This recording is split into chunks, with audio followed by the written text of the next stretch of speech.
नमस्कार मेरे प्यारे दोस्तों। मैं हूं प्राध्यापक डॉक्टर राजेंद्र रघुवीर Deshpande from Pune, Maharashtra state, India.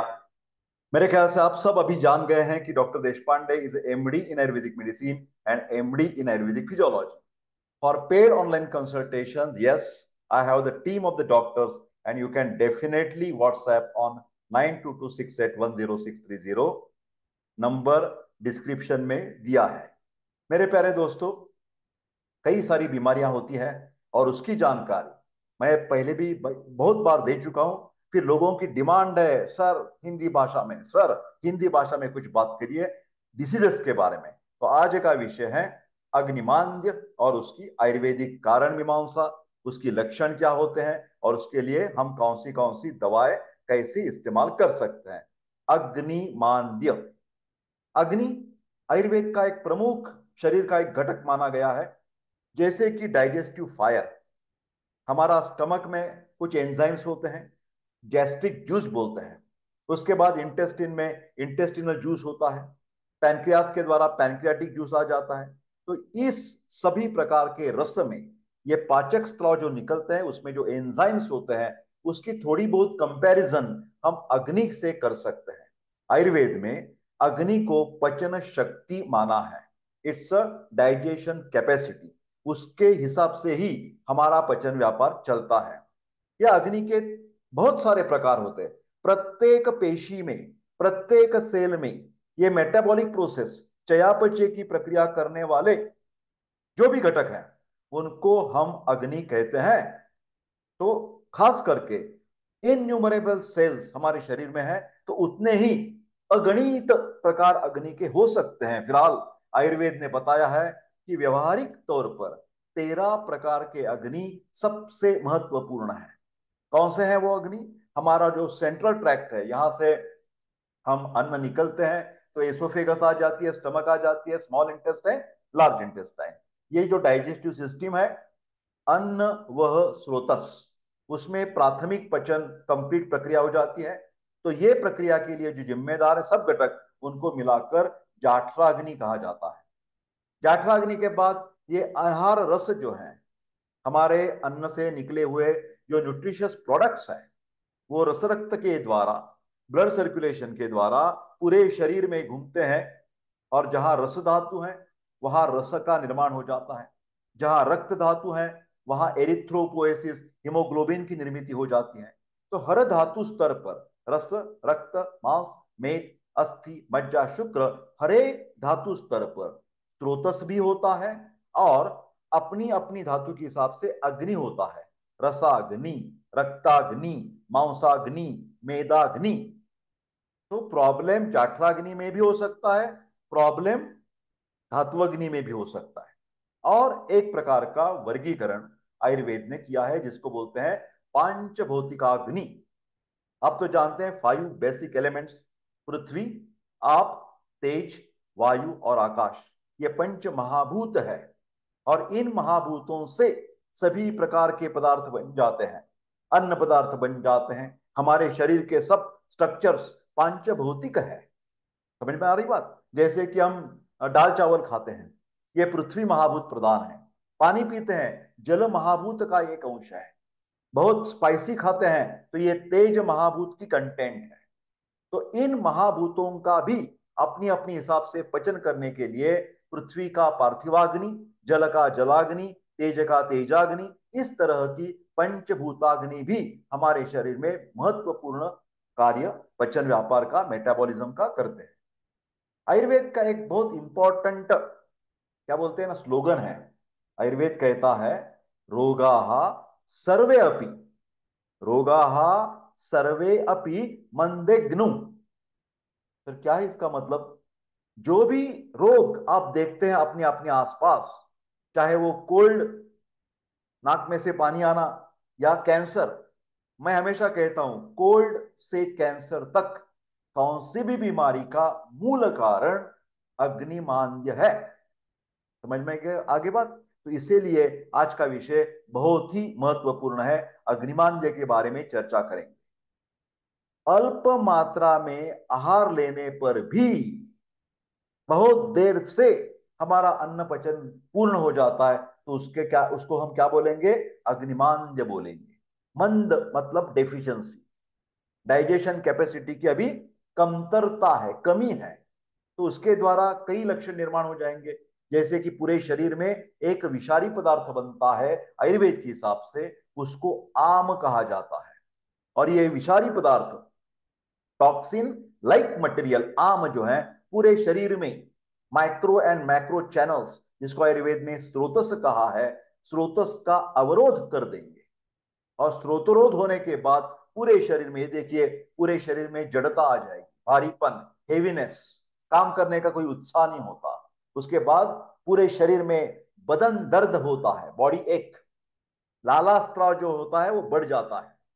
और उसके साथ साथ कई कबार ये आम जो है हमारी रेस्पिरेटरी सिस्टम, श्वास मार्ग में कुछ ज्यादा फ्लेगम, कफ निकलता है, तो कांस और श्वास खांसी और दमे की शिकायत ज्यादा बढ़ सकती है।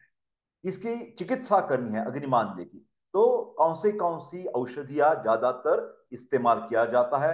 पहले तो है रसकल्प। रसकल्प का मतलब, रस मतलब पारद, मर्क्यूरी। जिस कल्प में पारद और मर्क्यूरी, पारद गंधक, मर्क्यूरी एंड सल्फर, ये कैटलिस्ट है, वो दवा की एक्शन बढ़ा देता है, क्विक एक्शन करवा देता है, शेल्फ लाइफ बढ़ जाता है, कार्यकारी शक्ति ज्यादा टाइम तक काम करती है।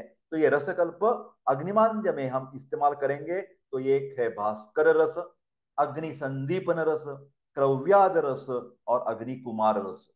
मेरे प्यारे दोस्तों, बहुत सारी वीडियोस मेरे किसके हैं? आयुर्वेद मेडिसिन के बारे में भी है। जाकर आप प्लेलिस्ट चेक कीजिए और बहुत सारे आयुर्वेद की दवा के बारे में आपको डिटेल्ड जानकारी मिल जाएगी। अभी तो हम कंसंट्रेशन कर रहे हैं डिजीज के बारे में।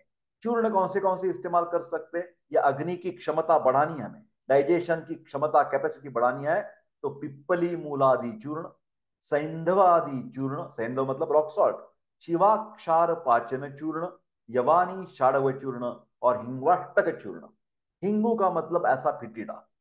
हिंगू जो है ना, बिल्कुल आमपाचक है, बिल्कुल बेहतरीन है। जिसके पेट में गैस हो जाता है, पेट दर्द करता है, पेट फूल जाता है, आना आटो, तो इन शिकायतों में हिंगवाष्टक चूर्ण काम करेगा। एक बार सावधानी बरतने की जरूरत है। जो पित्त प्रधान व्यक्ति है, जिसको पित्तज उष्ण तीक्ष्ण गुण के द्वारा कुछ प्रॉब्लम शरीर में है, जैसे कि अल्सर्स हैं, ब्लीडिंग टेंडेंसीज है, उन लोगों को ये दवा देते समय सावधान, बी कॉशस, वार्निंग तो दे दी मैंने। हाँ, उसके साथ साथ अग्नितुंडी वटी है, महोदधी वटी नाम की, वटी का मतलब टैबलेट होता है, दुग्ध वटी है, क्षार गुटिका है और क्षुधा वटी भी मौजूद है। अभी कौन सी लिक्विड्स हमारे पास है? आस्व और अरिष्टा, these are like the medicinal wines. आस्व और अरिष्ट, मुस्त का अरिष्ट, मुस्ता मतलब नागर्म होता, ये बेहतरीन नंबर एक की दवा है आमपाचक के लिए। द्राक्षारिष्ट, अग्निमांद्य के द्वारा शरीर का पोषण अच्छा न होने के कारण जिसको पूरा वीकनेस आ जाता है, तो इनके लिए द्राक्षारिष्ट बहुत बेहतरीन है। और कुमार्यासो, कुमारी का मतलब अलोवेरा, कोरफड़, ये लीवर का नंबर एक का टॉनिक है। अभी आगे देखेंगे कि अग्निमांद्य है तो पेशेंट हमारे पास आते हैं, तो कौन सी तरह से हम प्रिस्क्राइब करते हैं मेडिसिन? पहली है अग्नि कुमार रस 2 टैबलेट्स, अग्नितुंडी वटी 2 टैबलेट, दो जो गोली है ना, 2-3 बार आप दे सकते हैं, सुबह दोपहर शाम को। नींबू जल के साथ, शरबत, नींबू शरबत के साथ ये हम दे सकते हैं। उसके साथ साथ खाना खाने के बाद में द्राक्षा सव या द्राक्षारिष्ट, 4 चम्मच दवा 4 चम्मच पानी हम दे सकते हैं।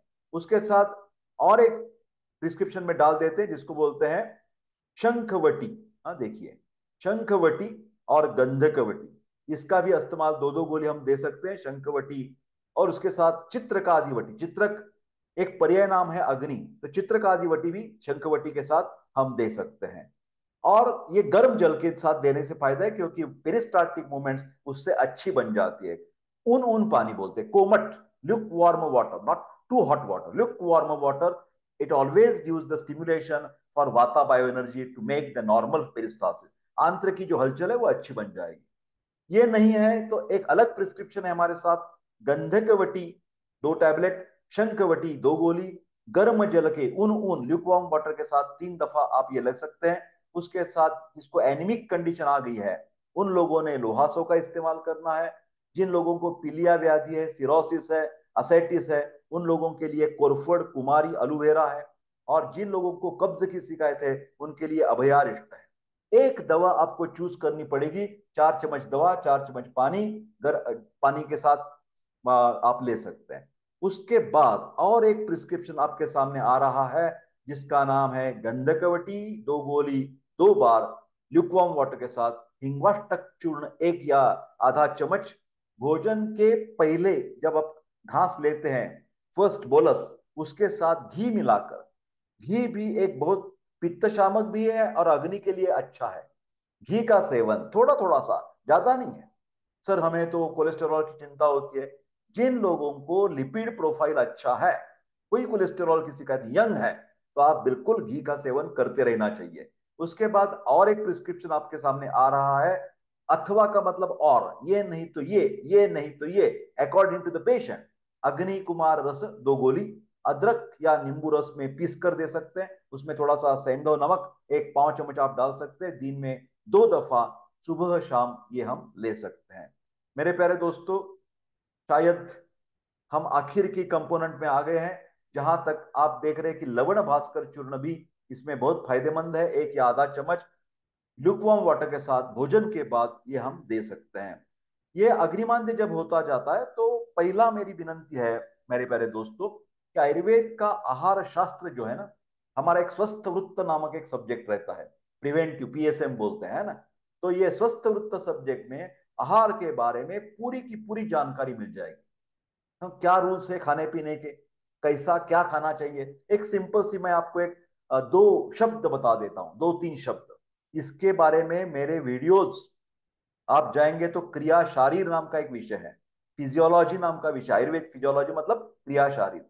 इस प्लेलिस्ट में कौन से आप लिख कर रख सकते हैं, नोट्स बना दीजिए। या सर साक्षर बनाना है, आरोग्य विषयक साक्षरता, लिटरेसी इन द हेल्थ। तो आप क्या लिखना पड़ेगा आपको, अष्टौ, देखिए धीरे से मैं बता देता, शिक्षक हूं मैं। अष्टौ आहार विधि विशेषायतन। ओ माय गॉड सर, कितना बड़ा बड़ा लंबा लंबा शब्द है। अरे उतना पावरफुल तो है ये कंसेप्ट, आयुर्वेद की अष्टौ आहार विधि विशेषायतन। ये कंसेप्ट जो है हमारे डाइजेशन अच्छा होने के लिए, ये 8 फैक्टर्स आयुर्वेद ने बताए हैं, उसको ऊपर ध्यान देने की जरूरत है। जैसे कि करण है, संस्कार है, ये सब आ जाता है। हाँ, तो उपयोग, संस्था, उपयोगिता। उसके बाद आपको एक और शब्द लिखना पड़ेगा, आहार विधि विधान। वीडियो है मेरा, मेरा वीडियो है, चेक कर दीजिए। आहार विधि विधान। तो आहार विधि विधान का मतलब rules and regulations about eating. एक छोटा सा रूल बता देता, आयुर्वेद कहता है कि हमेशा फ्रेशली कुक्ड फूड लेना पड़ेगा। घर का फूड अच्छा होता है, स्ट्रीट फूड अच्छा नहीं होता। नेचुरल फूड की कुकिंग प्रोसेस अच्छी होती है, फास्ट फूड अच्छा नहीं होता।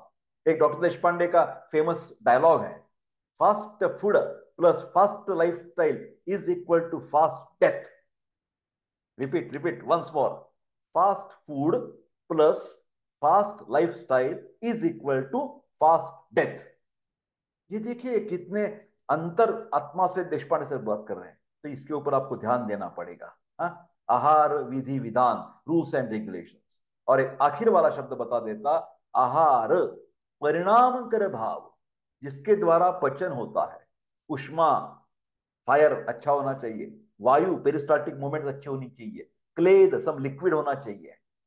एक और सिंपल सा एक रूल आपको बता देता, अग्निमांद्य न होने के लिए, अजीर्ण न होने के लिए, हमारे पेट के काल्पनिक स्तर पर 4 भाग कीजिए, उसमें से 1 भाग या सॉरी 2 भाग जो है वो घन आहार लेना चाहिए, 1 भाग लिक्विड लेना चाहिए और 1 भाग खाली छोड़ देना चाहिए।